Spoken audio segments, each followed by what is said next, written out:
অভিযোগের জেরে জঙ্গিপুর মহকুমা হাসপাতালে সিএমওএইচ এর আকস্মিক পরিদর্শন, তদন্তে উচ্চ পর্যায়ের বিশেষ টিম।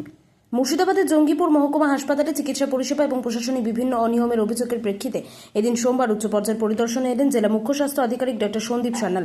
তার নেতৃত্বে স্বাস্থ্য দপ্তরের একাধিক শীর্ষ আধিকারিক এদিন হাসপাতালের বিভিন্ন বিভাগ ঘুরে দেখেন এবং অভিযোগগুলির বাস্তব চিত্র খতিয়ে দেখেন। জেলা স্বাস্থ্য দপ্তর সূত্রে জানা গিয়েছে, হাসপাতালের চিকিৎসা পরিষেবা, পরিকাঠামো এবং রোগী পরিষেবা ও প্রশাসনিক ব্যবস্থাপনা নিয়ে দীর্ঘদিন ধরে একাধিক অভিযোগ জমা পড়েছিল। সেই অভিযোগগুলি নিরপেক্ষ তদন্ত এবং পরিষেবার মান যাচাই করতে এদিন বিশেষ পরিদর্শনের উদ্যোগ নেওয়া হয়। হাসপাতালের পরিষেবার মান আরও উন্নত করা এবং সাধারণ মানুষের জন্য উন্নত স্বাস্থ্য পরিষেবা নিশ্চিত করাই এই পরিদর্শনের মূল লক্ষ্য বলে জানান তিনি। স্যারকে তো আমরা রিকোয়েস্ট করলাম যে স্যার আমাদের ব্যাপারটা দেখবেন। উনি বললেন ঠিক আছে, মিটিংয়ে বসি, তখন আমরা দেখছি। আর উনি কি কোনো কথা বললেন? হ্যাঁ, কথা বলেছেন আমাদের সঙ্গে। কি বললেন? বললেন ঠিক আছে, তোমরা থাকো, আমরা দেখছি। মিটিং করছে, দেখছি। কি নাম? ফাতেমা দেবী, কোন গ্রুপে থাকতো?